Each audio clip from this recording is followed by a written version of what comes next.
తీసుకున్నటువంటి నిరారాధిక ఉద్దేశం మరి శ్రీ సమ్మక్క సారలమ్మ పూజా మందిరంలో జరిగేటువంటి ఈ నేటి కార్యక్రమం ముఖ్య ఉద్దేశం ఏంటంటే శ్రీ సమ్మక్క సారలమ్మ వడ్డెలకు వరంగల్ నగర ప్రాంతంలో సెంట్రల్ జైలు ఎదురుగా అప్పుడు 1993 ఉన్నటువంటి రాష్ట్ర ప్రభుత్వం 1014 గజాల భూమిని పూజార్లకు కేటాయించడం జరిగింది.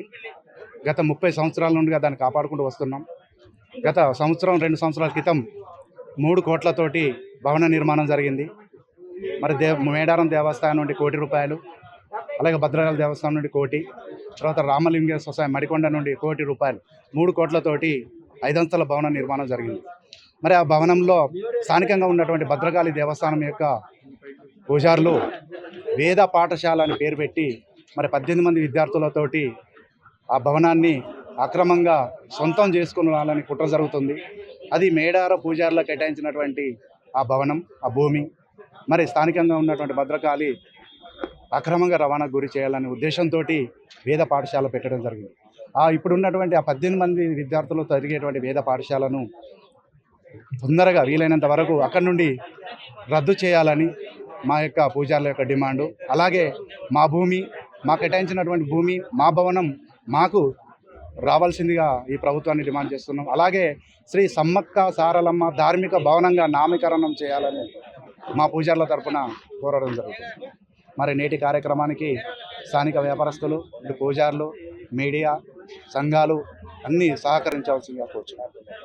సమ్మక్క సారలమ్మ జాతర మేడారం గద్దెల ప్రాంగణంలో ప్రధాన గేటు ద్వారం ముందు మరి మా సమ్మక్క సారలమ్మ జాతర పూజారుల సంఘం ఆధ్వర్యంలో ఒకరోజు ధర్నాను నిర్వహించడం జరుగుతున్నది. ఈ ధర్నాలో పూనుగొండ గ్రామం నుంచి పరిద్దరాజు వంశానికి చెందినటువంటి వెనక వంశస్థులు, కొండాయి గ్రామం నుంచి మరి దగవట్ల వంశస్థులు, గోవిందరాజులు దేవునికి సంబంధించిన దగవట్ల వంశస్థులు, కన్నపల్లి గ్రామం నుంచి సాలమ్మ దేవతకు సంబంధించిన కాకా వంశస్థులు, మేడారం గ్రామం నుంచి సమ్మక్క దేవతకు సంబంధించినటువంటి సిద్ధబోయిన, కొక్కెర, చందా వంశస్థులము మరి ఈరోజు మా నిరసన కార్యం ధర్నా రూపంలో నిరసనను తెలియజేస్తున్నాము.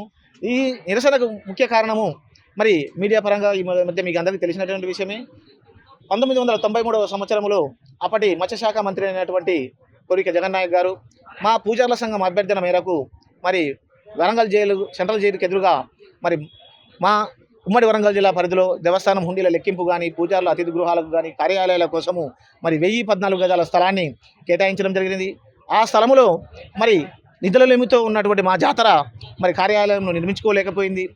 ఈ 2022-23 మధ్యకాలం లోపల అప్పుడున్నటువంటి స్థానిక మినిస్టర్ అయినటువంటి ఎర్రబెల్లి దయాకర్రావు గారిని సంప్రదించగా మరి ఈ సమ్మక్క సారలమ్మ జాతర మేడారం పరిధిలో ₹1 కోటి వాటాధనము, భద్రకాళి దేవస్థానం వారిది ₹1 కోటి వాటాధనము, మెట్టిగుట్ట రామలింగేశ్వర స్వామి వారిది మరి ₹1000 వాటాధనము తోటి మరి 5 అంతస్తుల కార్యాలయంను నిర్మించడం జరిగినది. ఈ కార్యాలయంను గత సంవత్సరం సెప్టెంబర్లో ఓపెనింగ్ ప్రారంభించడం కూడా జరిగింది. అందులో deputy commissioner of endowments, assistant commissioner of endowments, executive officer Medaram Sammakka Saralamma జాతర మరియు దేవాదాయ శాఖకు చెందినటువంటి ఇంజనీరింగ్ డిపార్ట్మెంటు మరియు ఇతర దేవస్థానాలకు చెందినటువంటి కార్యాలయాలను నిర్వహించడం జరుగుతున్నది. మరి ఈ సందర్భంలో ఇట్లాంటి సందర్భం లోపల భద్రకాళి దేవస్థానానికి సంబంధించినటువంటి ప్రధాన అర్చకులు శేషగిరి బాబు గారు మరియు ఈవో గారు శేషభారతి గారు మరి వేద పాఠశాల పేరు మీద మాకు ఆ భవనము లోపల గ్రౌండ్ ఫ్లోరు, 2వ అంతస్తు, 4వ అంతస్తు కేటాయించాల్సిందిగా మరి అని స్థానిక మరి కమిషనర్ గారి ద్వారా మరియు మినిస్టర్ గారి ద్వారా ఒత్తిడి తేవడంతో మరి వారికి ఆ కార్యాలను కేటాయించాలా వద్దా అనేటువంటి సందిగ్ధంలో డీసీ గారు, ఏసీ గారు, ఈవో గారు మరి ఏం చేయాలనేది వాళ్ళ కాలిము. ఇట్టి సమస్యను మా పూజలకు తీసుకొచ్చిన సందర్భంలో మేము వారిని స్థానిక మినిస్టర్ అయినటువంటి సీతక్క గారిని సంప్రదించగా మరి వారు మంత్రి హోదాలో ఉండుకుంటూ కమిషనర్ గారిని సంప్రదించగా అలాంటిది ఏమీ లేదు, ప్రస్తుతము వారికి పాఠశాల నడపడం కోసం ఒక 6 నెలలు కొత్త బిల్డింగ్ కట్టేంత వరకు తర్వాత మరి వాళ్ళ స్థానానికి వెళ్ళిపోతారు అని చెప్పడం జరిగినది. కానీ అక్కడ మినిస్టర్ గారికి చెప్తున్న విధానము వాయిస్ ఒకటి, ఇక్కడ గ్రౌండ్కి వచ్చేసరికి గ్రౌండ్ ఫీల్డ్కి వచ్చేసరికి చేస్తున్న విధానం ఒకటి. అంటే ఈ శేషగిరిబాబు అయ్యవారు అనేటువంటి ప్రధాన అర్చకులు ఏం చెప్తున్నారు, వచ్చి ఆఫీస్ మొత్తాన్ని ఖాళీ చేయాలి అనేసరికి ఇన్ని డబ్బులతో కట్టుకున్న బిల్డింగ్లో మా స్థలము మా పేరు మీద ఉంది, మా కేటాయించిన స్థలంలో మా కార్యాలయాలను ఖాళీ చేయమనడంతో మా అధికారులు మాకు చెప్పడంతో అప్పుడు మరి మీ పూజారులము అందరం కలిసి 19వ తారీఖు నాడు సమావేశం ఏర్పాటు చేసుకొని మరి సమస్య పరిష్కారానికి ఏం చేద్దామనగానే మరి ధర్నా చేద్దామనే కార్యక్రమాన్ని మరి 2 రోజులు చేద్దామనుకోవడం జరిగినది. మరి మీ ద్వారా ప్రభుత్వానికి ఈ విషయం తెలిసి కమిషనర్ గారు మమ్మల్ని చర్చలో పిలవడం జరిగింది. ఈ చర్చల్లో ముఖ్యంగా మేము కమిషనర్ గారిని అడిగినది, మాకున్నటువంటి పేపర్లు మరియు మా స్థలంలో నిర్మించిన ఆ భవనంలో కంప్లీట్గా మేమే ఉంటాము, మా అధీనంలో ఉండాలి.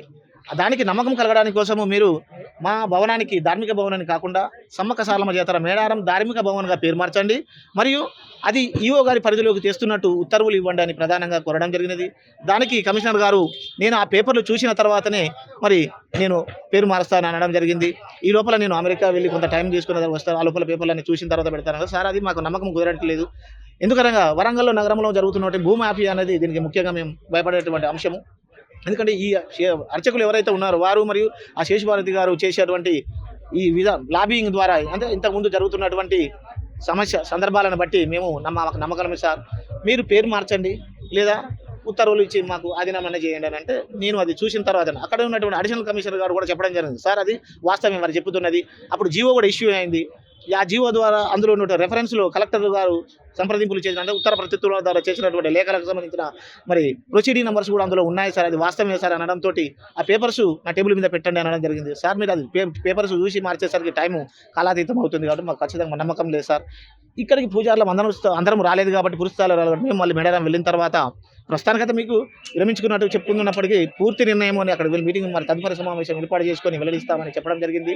దానిలో భాగంగానే ఈరోజు ఒకరోజు అంటే భక్తులకు ఇబ్బంది కలగకుండా మరి ధర్నాను మన నిరసనను మన హక్కును కాపాడడం మన సంస్థను మన భూమిని కాపాడుకోవడానికి మరి చేయాలి కాబట్టి మరి భక్తులు కూడా మరి దీన్ని అర్థం చేసుకొని మరి మా హక్కులను మా సమస్యను పరిష్కారం కోసము మేము నిరసనను ధర్నా రూపంలో మరి తెలియజేస్తున్నాం కాబట్టి మరి మీరు కూడా మా బాధను అర్థం చేసుకొని మీరు కూడా మాకు సహకరించారు. స్థానిక వ్యాపారస్తులే కావచ్చు, మీడియా కావచ్చు, అధికారులే కావచ్చు, తర్వాత సంఘాలు కావచ్చు, ఆదివాసీ సంఘాలే కావచ్చు, జనరల్ సంఘాలే కావచ్చు, మరి ఈ మీడియా ద్వారా మరి మాకు సహకరించాల్సిన అవసరం ఉంటుంది. కానీ ఈ కమిషనర్ గారు ఇచ్చిన హామీ మాకు పూర్తి స్థాయిలో నమ్మకం లేనందునే ఈ నిర్ణయాన్ని తీసుకొని ఈరోజు ధర్నా కార్యక్రమం చేస్తున్నాము. ఒకవేళ ఈ ద్వారా ఇప్పుడు 2 గంటలకు స్థానిక మంత్రి గారు సీతక్క గారు వస్తారని ఫోన్లో చెప్పడం జరిగింది కాబట్టి వారికి మా సమస్యను చెప్పుకుంటాము. మరి వారు అక్కడికి వెళ్ళి కమిషనర్ గారి ద్వారా రేవంత్ రెడ్డికి ముఖ్యమంత్రి గారికి చెప్పి సమస్య పరిష్కారం చేస్తేనేమో పర్లేదు, లేదు అంటే తదుపరిగా మళ్ళీ మా సంఘం నిర్ణయం తీసుకున్నటువంటి జూన్ 5వ తారీఖు నుంచి 9వ తారీఖు 4 రోజులు ఖచ్చితంగా దేవస్థానానికి తాళాలు వేసి దర్శనాలు కూడా బంద్ చేసి చేద్దామనే నిర్ణయం కూడా తీసుకోవడం జరిగింది. దాని విషయంలో కూడా మళ్ళీ ఒకసారి కూడా మళ్ళీ మేము సమావేశం ఏర్పాటు చేసుకొని ఆలోచించుకొని మీ ద్వారా ప్రభుత్వానికి మా డిమాండ్ను తెలియజేస్తాము. కాబట్టి ఇప్పటికైనా ప్రభుత్వం ఆలోచించి మా స్థలము మాకు పేపర్లు ఉన్నాయి అన్ని ఉన్నప్పటికీ కమిషనర్ గారు చెప్పినప్పటికీ కూడా ఆయన స్పష్టమైన హామీ ఇవ్వలేదు కాబట్టి మేము ఈరోజు ధర్నా చేయడం జరుగుతుంది. కాబట్టి ఖచ్చితంగా మా సమస్యను పరిష్కరించాల్సిందిగా మీ ద్వారా ప్రభుత్వాన్ని డిమాండ్ చేస్తున్నాం. భద్రకాళి గుడికి కేటాయిస్తాను అని మాకు తెలిసింది సార్. అది వాళ్ళకి కేటాయించకుండా మాది మాకే ఉండాలి కమిషనర్ చెప్పడం జరిగింది. ఆయన ఏమన్నారు, స్పందించి పర్వాలేదు మీరు మీకే ఇస్తున్నాం కానీ ఒక 6 నెలలు మాకు టైం ఇవ్వండి అని చెప్పడం జరిగింది ఇది కమిషనర్ గారు. ఆ ఉద్దేశంతోనే మేము కొంచెం వెళ్తున్నాం. కానీ ఇప్పుడు ఏంటంటే మా మనుషులు ఒప్పుకుంటలు దాదాపు 15,000 కోట్ల ఆస్తి మాకు కేటాయించిన భూమి అనే దాని మీద ఈరోజు నిరసన కార్యక్రమాన్ని కూర్చున్నాం. 93-94 సంవత్సరంలో కోరిక జగన్నాథ్ గారు మినిస్టర్ ఉన్నప్పుడు కలెక్టర్ మిశ్రా గారు కలెక్టర్ ఉన్నప్పుడు మాకు 1014 చదరపు గజముల భూమిని కేటాయించడం జరిగింది. వాళ్ళు డిసైడ్ చేసిన తర్వాత గవర్నమెంట్కు కలెక్టర్ గారు రావడం జరిగింది. కలెక్టర్ గారు ఇంత భూమి సరైన నెంబర్ 725 భూమిలో 1014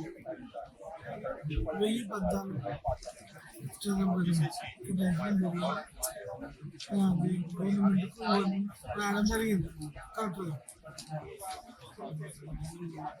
కలెక్టర్ గా గవర్నమెంట్ ఒక ఉత్తర్వులు కూడా జారీ చేయడం జీవోఎంఎస్ 186 జీవోఎంఎస్ నెంబర్. దాని ప్రకారం వరంగల్లో అసిస్టెంట్ కమిషనర్ అనే దాని మీద ఇచ్చారు. అప్పుడు వరంగల్కు మేడారం జాతరకు ఒకటి అసిస్టెంట్ కమిషనర్ శ్రీ పురుషోత్తమ్ అని అసిస్టెంట్ కమిషనర్. మీటింగ్ పెట్టిన ఉద్దేశం ఏంటి, మేడారం జాతర సంబంధించిన ఆ ల్యాండ్ కేటాయించాలని పెట్టింది. ఆయన వరంగల్కు అసిస్టెంట్ కమిషనర్, మేడారం జాతరకు అసిస్టెంట్ కమిషనర్ కావడం వల్ల దాన్ని అసలు కమిషన్ వరకు వెళ్ళాలి, అసలు కమిషన్ వరకు వెళ్ళాలి.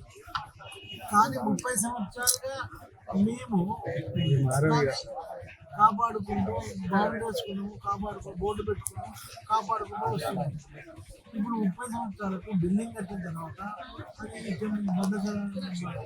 భద్రకాళి కోటి, రామలింగేశ్వర స్వామి కోటి, మేడం జాతర కోటి, 3 కోట్లు ఇచ్చి కట్టుకోవడం. కట్టుకున్న తర్వాత వీళ్ళు సడన్గా మేము వేద పాఠశాల పెడతాము అలా వీళ్ళు చెప్పడం జరుగుతున్నది. అక్కడ ఉన్న సేఫ్ గారు వేద పాఠశాల అయితే వద్దు, వేద పాఠశాల చక్కగా నడుస్తున్నది, అక్కడ చక్కగా సబ్సిడీ బిల్డింగ్లు ఉన్నాయి, ఖాళీ కూడా ఉంది. కానీ అవన్నీ పెట్టుకొని వస్తున్నావా, ఎందుకంటే ఆ బిల్డింగ్ మనం వెళ్ళినామనుకో కానీ ఇంకెవ్వరేమన్నా మనకు వస్తే ఆ మొత్తం ఆ ప్రాపర్టీ అంటే మనకు వచ్చిన ఉద్దేశంతో వాళ్ళు చేస్తున్నారు. వాస్తవంగా సమ్మక్క సారథి తనలో కేటాయించిన భూమి, అందుకని మేము ఆ భూమిని ఎట్టి పరిస్థితుల్లో విడిచిపెట్టాము. మాకు కావాలని మీరు కూర్చున్నాం. వీళ్ళు గవర్నమెంట్ మాకు జీవో తీస్తే బాగుంటుందని ఇది మనం జీవో తీసి 186 జీవో తీసి ఇచ్చేసింది. ఇప్పుడు మళ్ళీ దాన్ని మారుస్తూ మళ్ళీ ఇంకో జీవో తీసి మాకు కేటాయిస్తే అయిపోతుంది అని టెంపుల్ కేటాయిస్తే బాగుంటుంది అని మేము కూర్చున్నాం. దీనికి అన్ని సంఘాలు మా లోకల్గా ఉన్న వ్యాపారస్తులు భక్తులు సహకరించాలని అసలైన తొలి వెలుగు. ఫాలో వాట్సాప్ @తొలి వెలుగు official.